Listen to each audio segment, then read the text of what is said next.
On today's show, the NBA season hasn't started yet, but teams are already dropping guys like flies out there with injuries. Which ones matter the most between the Grizzlies, the Sixers, Scoot Henderson, all kinds of stuff on today's Locked On NBA Game Night.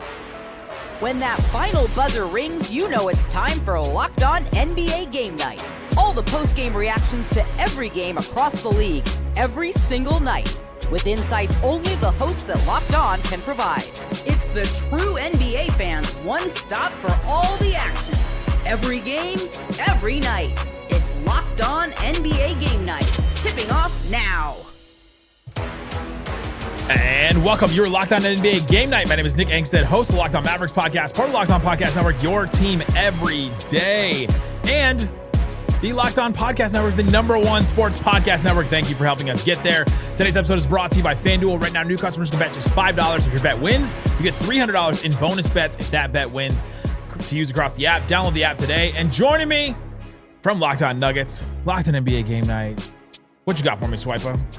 Man, it's been a great day. We have a lot of NBA news. NBA Media Days are on the way. NBA Media Days Monday are about to unravel all over the United States of America. I cannot wait. We've been waiting on getting great basketball content for the last couple of months, after Eurobasket especially. Now we're into the meat and potato. This is the time. All of the chemistry, all of the offseason workouts, all the offseason additions, it's going to be starting to get put together here very soon. Every team has a goal they're going to be aiming for, and now it's about who's going to put in the work and have the fortune on their side to do everything they hope they would do. Ooh, I'm getting fired up just by hearing you say that. It's all set up for this media day where guys get in their jerseys, don't play at all, and answer questions that we've been wondering all offseason, basically.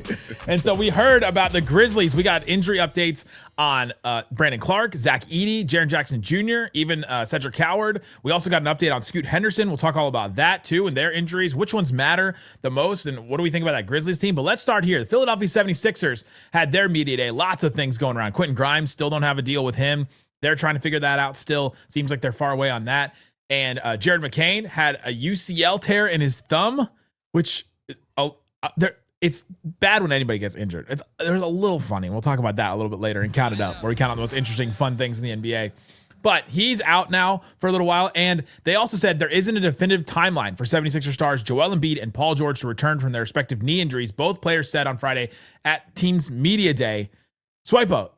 We don't have a definitive timeline for either player. Like, what does this mean for the 76ers season? Well, it's not over before it started, but it doesn't give 76ers fans any hope for the season. I think a lot of people are looking at it and saying, look, if you can just give us 50 games, we think we can win the Eastern Conference. If Paul George, you have a bounce back year, had a lot of stuff go wrong. That was one of Paul George's worst years of his prime. And yet, you got VJ Edgecombe in the draft. You have Tyrese Maxey. You get Jaden McCain, who himself went through an injury this last year, and then out of nowhere, you get Quentin Grimes. So they have a lot of really good players on the roster, but for some reason, they just can't find a way to get all of them on the court at once. And that has been one of the tragedies of the NBA.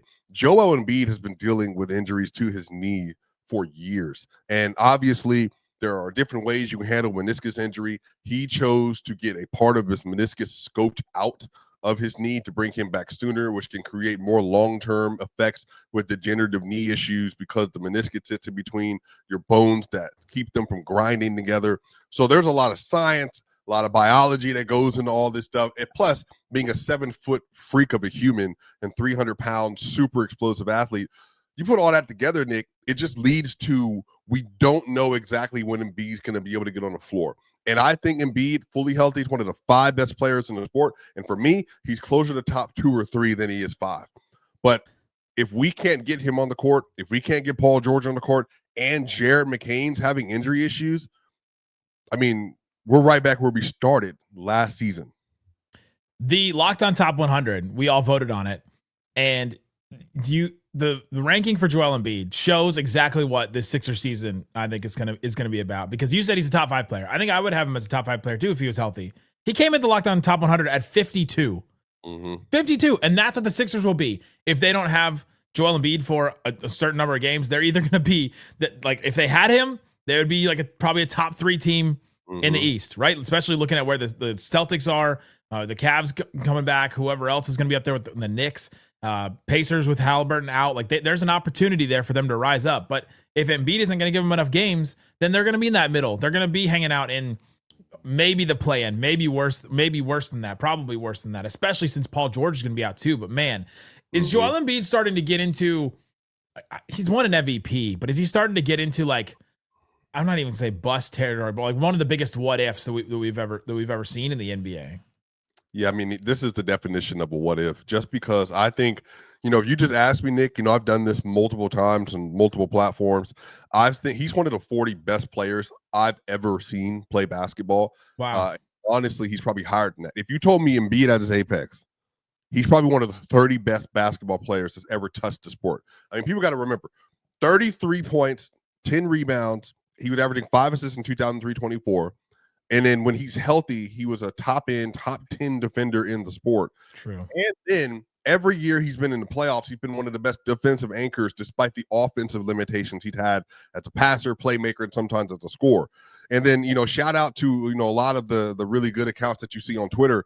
But even today, Brett posted a nice little stat that kind of showed just how good Embiid is, because I think oftentimes a lot of people forget just how dynamic of a scorer he is. But Brett Usher put out that all-time points per minute leaders in at least 250 games played. Joel Embiid is number 1 on the list at 0.87 points per minute. Luka Doncic at 0.82, Jordan at 0.79, and then you got Kevin Durant at 5 at 0.74. Just to give you a perspective on just how good he is. So it's very unfortunate because honestly, in other eras, Nick, we would have gotten an Embiid Jokic, finals at this point. We would have gotten an Embiid Giannis conference finals, about to go to the NBA finals at some point, but we never got it, in part due to some playoff failures, but in large part due to injuries. I mean, that's the biggest disappointment. We haven't been able to see him go to the playoffs fully healthy, rocking and rolling, and ready to give his best when it matters the most. And I think all of the NBA, not just Embiid, was robbed of that because of the injuries. And then they add Paul George to this equation, and Paul George is just turned 35 in May, and he missed a bunch of games last year. What did he play, like 40-something games? Like you said, worst season he's had in a long time, maybe since one of his first 2 years in the league. And now with him, to me, it's just, this seems like just age is catching up to him, because Paul George was not like an injury-prone player. We're not talking about him in the same conversation as Embiid throughout this. Are you ever expecting to see a all-star level Paul George again? Well, remember, just the year before, he played 74 games. Yeah.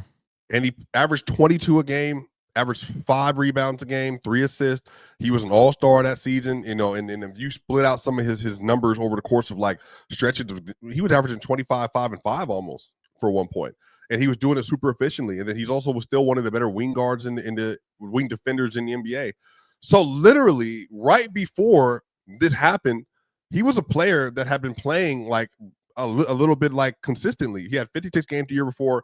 Now he had injuries in 2021-22 year. That was just 31 games, 54, 48, 77, 79, 75, 81. So you've seen him oscillate as he's gotten older. But I do got to hope that if we can just get 60 games to Paul George, the 76ers would be in a much better situation. And again, remember, he got over $200 million coming his way on 4 years. Oof. So he has one of the larger contracts in the sport. And I actually went and looked this up real quick. So on an annual basis, Joel Embiid is being paid the 4th most in the NBA. And he's making $62.5 million a season this year. And then if you look at where you got situated with Paul George, he's not far behind. He's making 52.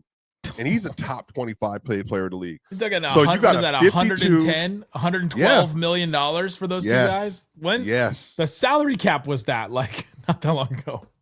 Yeah, exactly. So I think in 2015-16, when the salary cap boomed, it went to like 116 or something like that.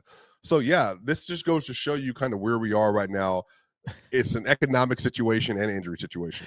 The salary cap was $112 million in the 2021-2022 season. It would have been insane. And now 2 players could take that up right now. With those insane. 2.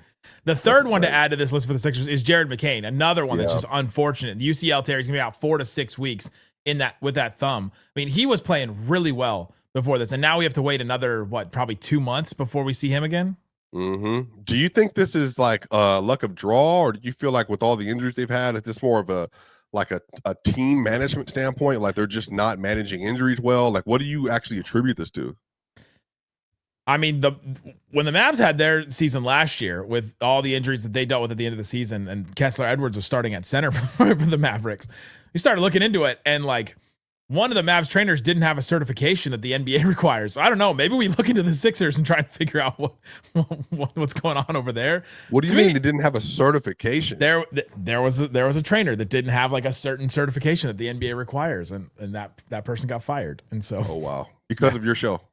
Not our show. But that'd be great.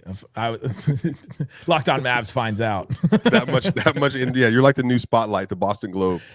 But the Sixers, though, it feels like a curse to me. Yeah. But I mean, the Embiid one, they knew that was the risk going in. It's one of the reasons why he didn't go number one in the draft. Right? He was raw, and then also some injury stuff. But man, like now it just keeps happening to some of their players. It stinks that we won't be able to see Jaden McCain for a couple of weeks, but he should come back, and it's a thumb injury, so he'll still be able to work out and all that kind of stuff. Tough for the Sixers. Tough start for the Sixers. The Grizzlies are also going to have a tough start as well. Heard like a laundry list of injuries was announced today at their media day. We'll talk about that and more coming up. Locked On NBA Game Night continues. Today's episode of Locked On NBA Game Night is brought to you by Skims. Skims underwear. I'm wearing some right now. They're great. Awesome. Love them. When I found out Skims was making underwear for men, I was intrigued. Then they sent us all a pair, and I got to wear them, got to walk around in them, sit and do a podcast in them, take a walk, all that. Great. Love them. Bought some more myself. If that's not enough of an endorsement, I don't know what is. But the fact that I spent my own money on them proves that they are worth it. They never lose their shape. They move with me. They stay in place all day. The elastic has not worn out on the ones that I've had, and I've had them now for a while because we've had Skims here for a while. Go to shop Skims at skims.com. You can shop Skims men's, that department. They also just dropped like this Skims Nike collab I just saw recently. So if you're looking for gifts, or if you yourself are looking to get some workout stuff, go check out that. Let them know that we sent you. After you place your order, select podcast in the survey and select our show, Locked On NBA, in the drop-down menu that follows. Again, go to skims.com to shop Skims men's, skims.com. Thanks for hanging out with us on Locked On NBA Game Night, being part of this show, making us the #1 sports podcast network. Appreciate you. We have a daily show that covers your favorite team, like Locked On Sixers with Mark Farzetta and Keith Pompey. Can't get better than that. Those two guys. Go check out that show and hear all the stuff about those injuries. They'll give you all the up-to-date stuff and all that over on Locked On Sixers. Check the link in the description for that. All right, Swipe Out. We're talking about some of the media day news that we heard. The Grizzlies. Our boys over at Locked On Grizzlies are going through it today because I saw the Grizzlies like tweeted out or posted this laundry list of injuries that came out. It was Brandon Clark, Jaren Jackson Jr., Zach Edey, Cedric Coward. They had to just give the full update all at once. And so here's all the updates for what we got today. Brandon Clark set to be reevaluated in 6 weeks after they had to adjust something else or redo something else. So he's going to be out for 6 weeks, or reevaluated in 6 weeks. Doesn't even mean he'll be back in 6 weeks. Zach Edey. Reevaluated. Zach Edey is set to miss another 6 to 9 weeks. So that's 2 months that Zach Edey is going to be out now, which is another bummer. Jaren Jackson Jr., what do you have? You have turf toe, right? Is expected to return to play in 4 to 6 weeks. So we're looking at, and then Cedric Coward is the one good one. There's one good one. He's expected to be a full participant in camp following completion of his left shoulder rehabilitation. So happy about that one. So the one good one. But the other three, we're talking like 2 months they're going to be without. Brandon Clark, Zach Edey, Jaren Jackson Jr. Basically their entire starting front court, or their entire front court, except for Santi Aldama is just hanging out there. I don't know what Santi Aldama is going to have to do this season. But thoughts on the Grizzlies? Okay, here's my thought on the Grizzlies. Those guys out for 2 months. I think they're at best a play-in team. Yeah, I mean, the Western Conference is like just so loaded. And if you're not able to get off to a hot start because of injuries, and I think especially in the West that you need bigs, Jaren Jackson and Zach Edey are integral to what they're trying to do going forward. And I think especially when you're going to have to play the Clippers, the Nuggets, the Wolves, even the Lakers with DeAndre Ayton, you're having to deal with, the Warriors don't have a sitter, so you don't got to worry about that. But Portland, Donovan Clingan and all them, like everyone has most of their players. it's just insane situation. The Mavericks with Lively That's and right. Anthony Davis, That's everybody like, yeah, it's just huge. Gafford. Like everybody is just so big. And right now, they don't have any of their true bigs. And I think that's going to make a big difference for them. John Morant, he's coming into this year with a lot to prove, and Desmond Bane's gone. So it's going to be John Morant and KCP, and they're going to have to find a way to make it work where they just don't have all their guys available. And I think to excel in the way they want to. And then Santi Aldama, and then, Vince Williams, will he take a step in his game? And then they just have like a bunch of players that I think are really still trying to find their way in the league. Jalen Wells, who had a really good year. I thought he was the top 2 rookie of the year last year. Yeah. He can take a step. They got a good squad, but to your point, it's going to be so hard to be a playoff team like in the Western Conference. And unless you got like a guy, and I mean like a Luka Doncic, you know what I mean? Something that the Mavericks have always wanted. When you have a guy like that, you could win a lot of games just like off the basis of having like an offensive engine. But it's going to be really difficult, I think, for them to be able to truly make a difference and make real room in the Western Conference. I mean, they're going to start the season with probably like Jock Landale and Santi Aldama starting for them. And then their backups are it's wings. They're going to have to play like this small ball, missing all 3 of these guys, like the combo of all 3 of them. If they hadn't spread out around positions, then maybe they could be able to withstand this a little bit more. But the fact that it's all 3 of them, like, yeah, every night. And you mentioned how many teams are playing double bigs. We talked about this on Locked On Mavs a lot because the Mavs are looking to play double bigs. You got the Rockets that have doubled down with multiple bigs. You got the Nuggets now with Jonas Valanciunas and Jokic. Like you're facing like multiple bigs every single night in the Western Conference. And when you look across the way and you just look and you go, they're just bigger and badder than us right now. That's a hard hill to climb. Like you just have to out 3-point shoot the team across from you if you're just going to give up a size advantage like that. And I don't see this Grizzlies team being able to do that. And so it's going to be a tough couple months for them is my look at this. But here's the thing though, Nick, I'm also just looking at the situation in the Western Conference. I'm just like, I never expected them to do anything anyway, but that's not because they don't have good players. They do, but to do anything, what? Like to make the playoffs or? Honestly, like I'm truly like trying to go through this in my brain. Like you're going to have OKC, Denver, Rockets, Clippers, Wolves, Lakers, Warriors. So then now it's going to come down to that's 7. Yeah. One of those teams is a play-in team. Yeah. And then, so what happens with, the Mavericks? Like when does Kyrie come back? Because honestly, if the Mavericks were healthy, then that's 8. So if the Mavericks are contending for a playoff spot, which they will be, then are they, even without Kyrie Irving, are they still better than the Grizzlies? I would say so. Yes. With AD, they are, yeah. So then if you have that team that's sitting there, Portland is not far away. I need people to really wake up on what Portland is. Portland is deep. They're young. They got veterans. They're going to be so annoying to play this year, too, with Drew Holiday, Tumani Kumara, Donovan Clingan, like in the post. Like, they're going to be an annoying. They're going to be such a good defense this year, too. Yeah, they're going to have a great defense. They're going to have a lot of veteran leadership. I think Shaedon Sharpe takes a great leap this year. I think if Tumani gets better an offensive player, Scoot Henderson, who we'll talk about here in a little bit, I think he hopefully will continue to take strides this season. But they got like some guys that can do some stuff. And I'm looking at the Grizzlies. I'm just like, all right, well, then that leaves what? The Kings, the Pelicans, the Suns, Spurs. You haven't mentioned Spurs yet. Yeah, I was going to say, Nick, are they better than the Spurs right now? I'm high on the Spurs this year. I think these injuries to the Grizzlies puts them definitely below the Spurs. And then if the Spurs are as good as I think they're going to be, then I think that you add them to that 7 that you were talking about earlier. So that's you're talking about Victor Wembanyama, a top 5 player, and De'Aaron Fox. Like they should be up there if he's going to be that good. Yeah, Dylan Harper and then Carter Bryant and all that, Devin Vassell. Yeah, I mean they're all going to be good. But then but this is you get my point. Like where do they slot in? Are they going to be right down there with the Blazers? But that's the thing. What's an easy night in the Western Conference? The Jazz, if they start tanking. And here's another thing about the Grizzlies. So they make the Desmond Bane trade, get all those picks. Great for them. Yep. Now they get this injury to Jaren Jackson Jr. How much is being asked of Ja Morant these first 2 months now? And is he going to stay healthy? it's all on him. Like I see Joel Mulinex, a Locked On Grizzlies host, like commenting on all kinds of stuff that John Morant's getting undervalued. He was furious about his ranking in the top 100. He ended up at 28. This is your chance, John Morant. Like you got to carry this team for 2 months without Jaren Jackson, without your bigs. Like it's going to be on him. That's it. That's tough. And, That's tough. And they'll probably space the floor, and he'll probably look really good because they'll have more space because they'll be playing multiple wings out there. They can shoot the three, and that'll be great for him. But man, that is a tough load because with Desmond Bane at least gave them another scorer that they could rely on when Jaren Jackson or John missed, and now they don't have that. That's not even a play-in team. I think that's the problem. It's like how much better is that team without them than the Suns right now? Well, the Suns last year had Devin Booker and Kevin Durant. They still were not a play-in team. Yeah, it's tough. Though that's how tough the West is.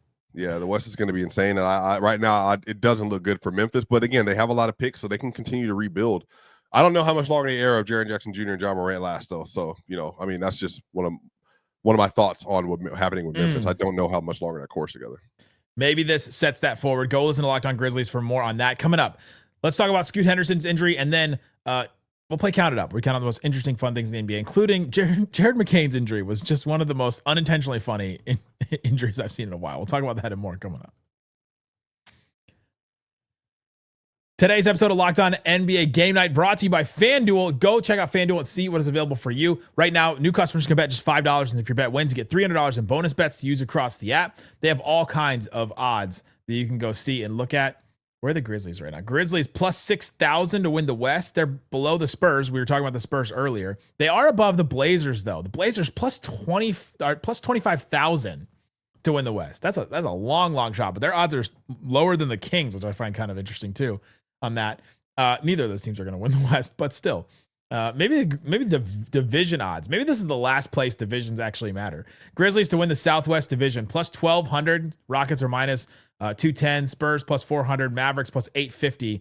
They are far back in their own division even. So if you feel confident about anything in the NBA, or if you are in the NFL or college football or anything like that, go check it out on FanDuel. If you're ready to play, download the FanDuel app today and go visit FanDuel.com to get started. FanDuel.com to place your first $5 bet. Please gamble responsibly. Big chicken, baby. I think a lot. I'm very smart. Take that for that. Count it up. Count it up. Count it up. Count it up. Count it up. It's Count It Up, where we count the most interesting, fun things in the NBA. Scoot Henderson had a hamstring injury, which is interesting but not fun. He's going to be out for 1 to 2 months to start this season. My question is, Count it up. the Scoot Henderson injury allows the Blazers to do what? Well, allow. Yeah. I mean, it gives them an excuse to go with their best lineup. I think that's probably the biggest thing. I think being able to actually play the starters and say, like, hey, like, because I think a lot of people were just not of the mindset that Drew Holiday was going to be starting for this team. I think that was clear for me. How could they think that? Well, because it's like, well, they just drafted him number 3 overall 2 years ago. Like, are you just going to like let an older 35-year-old player start over him? Like, what's the goal? Like, are you developing talent or no? He's not starting over Shaedon Sharpe. I knew Shaedon was starting. So this makes a clearer picture for Drew Holiday, Shaedon Sharpe, Tamani Kamar, Deni Avdija, Donovan Clingan. And then now, like, you're going to figure out your rotation after that, like with your guards. But unfortunately for Scoot, this is just going to set him behind a little bit. But I do think that the Blazers are going to be better than people realize. And I think if Scoot's able to continue some of the late season progression stuff he did last year, especially as a shooter and as a scorer, I do think he can have a positive add overall to this team. So it's really unfortunate for him and for his career still. Yeah, unfortunate, but my thought on this was the same as yours. It allows them to play their best lineup. It allows them to start the season the way that I think they should start, with that exact same lineup, and to give Shaedon Sharpe that shot to handle some offense, to give Deni Avdija he's going to be handling the ball a ton, and yeah, so a lot of reps for those two guys for sure, and then to ease Scoot into this season, and I think that's probably what's best for this season for them, instead of trying to Scoot right away, trying to prove himself in that lineup. Even though, by all accounts, it sounds like he's excited about the Damian Lillard addition. He's excited about what they're doing up there and all that. But yeah, we'll see. We'll come back in a month and a half or so and see what happens. Let me ask you this real quick: is Dame starting by the time he comes back next year? Yes. So just for jersey sales. So what happens to Scoot then? Dame and Drew? Yeah, I think you start them. Unless Scoot, the end of the season, takes this leap. What kind of leap would Scoot Henderson have to take in order for Lillard to not start? Well, it feels like it would more so be he takes a leap, but Drew either goes to the bench or they trade Drew. Yeah, which could happen. I could see that. That's interesting. I mean, Dame and Scoot would be an interesting combo, but we'll have to see if they can get there. We talked about Jared McCain's injury. Before this happened, he posted a photo. There was a photo posted of him with this bench next to him. It was like in a workout room. It was like rustic, all that. There was a bench next to him, and it had like 3.5 pound plates on the end of the bar on each side. He was getting a lot of flack for it online, and so he posted a video of himself with like 8 pound dumbbells, just like lifted up, like doing curls, just very slowly. It was very funny. I was laughing at the video, and then it comes out that he has a UCL tear in his thumb. My question is, Count it up. do you think it happened when he was lifting the 8 pounds? No, absolutely or not. the 3.5 pounds? Absolutely not. No possible way. No way. No how. No, you're making a trolling video and getting hurt like that. No, it was a good response though, because to be fair, he didn't set that up. I don't know why the Philadelphia 76ers photographers. Yeah, that was whoever set that setup. That is hilarious. Yeah, those weights don't make it. It's just better to not have any weight in the bar at all. Like, then we would understand the aesthetics that you're going adding for. 7 pounds to the bar. What's even the point of that? You're like, I don't even. I can't even. I don't know. Like, I just legit have no idea why they did that. If either you had 45s or no weights. I'm not a crazy weightlifter, but I don't get adding 7 pounds to the bar. Why do those even exist? Tim Kawakami recently talked about the Jonathan Kuminga and the Warriors contract standoff, and he said, "It's unbelievable a backup player has put the Warriors through this. I'm surprised the Warriors have been bullied like this by a player that people around the league think is a backup player." My question is, Count it up. do you think the Warriors are getting bullied like Tim Kawakami does? No, he just doesn't want to have a team option on the end of a short-term deal. They offer him a 2-year deal, reportedly, lower money with the team option on the second year. So if I overperform this deal, I don't get paid. You're going to keep me on the team option. If I underperform this deal, you drop me. So I'm already in a situation I don't want to be in. He wants to start and he wants to get minutes and get run. They probably might not be able to start him because, Jimmy Butler and Steph and Pods and then Draymond's playing 5 every game. So they're reportedly supposed to sign Al Horford. Reportedly, that just doesn't make sense from a roster construction standpoint. To me, this is all front office. You could have dealt with this last year. They could have already paid him or trade him. Because again, further reporting, there have been offers for Jonathan Kuminga, and they've been like, nah, we good. So they obviously value him to a certain degree. They value him more than the market seems to, but they don't value him enough to pay him the money he's asking for with the player option attached. So at this point, he wants a qualifying offer, reportedly, per his agent. But then they're doing this tussle with him. I think the whole situation's ridiculous, and this is par of the course of them playing around with Steph Curry. I don't think they're getting bullied in this. If they would have gotten bullied, they would have given him what he asked, right? Like that to me is bullying. You give in to the player's demands. They're bullying him. They're bullying Jonathan Kuminga because Facts. We're not going to trade you because we can't find a good deal. This is what we've got. You take this, right? Like this is what you get. But yeah, I mean, this whole situation is go listen to Locked On Warriors because Chuck has got this better than what we do. But this whole situation has been weird. It's been drawn out, and there has to be a resolution before the season starts. That's kind of the deadline. But even then, like if I'm Jonathan Kuminga, maybe I hold out the season too. Because what's the point? Are you going to play me or are you not? What's the whole thing he was talking about earlier was, do you really want me? And if he thinks that they don't really want him, then he may think that they're not going to play him anyway. And I believe, if I'm correct on this, I remember I looked this up for another show that we did. I believe they only have 9 players currently under contract on that roster. They got guys waiting. They got Horford still waiting. They have D'Anthony Melton still waiting. Like as soon as the Kuminga thing goes down, I feel like they fill the rest of the roster like right then. And maybe that's why they feel so comfortable, because they have guarantees they're going to sign. Is that tampering? Swipe on? Should we? Post tampering deadline. That's true. True. Probably not. Their handshake deals. Well, true. Wait. I spy a tree planting company somewhere.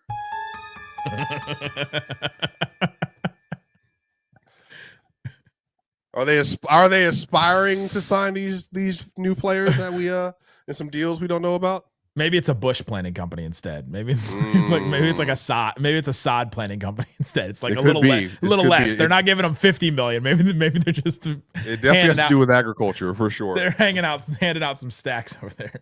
Maybe it's an ocean conservation because it's over in the Bay Area. Maybe it's a clean up plastic from the ocean company. Yeah, probably. Yeah, whatever. Yeah, whatever they can find a way. Yeah, there definitely is something out there for Al Horford. Oh man, yeah, they've got that. Go check out Locked On Nuggets, Locked On Mavs. We're doing great stuff there all the time with our co-hosts as well. So go check out those shows. Great things all across the network. Go check out the Locked On NBA Daily Show coming back on Monday with Wes Hayes and Matt Moore. Thanks so much for listening to Locked On NBA Game Night.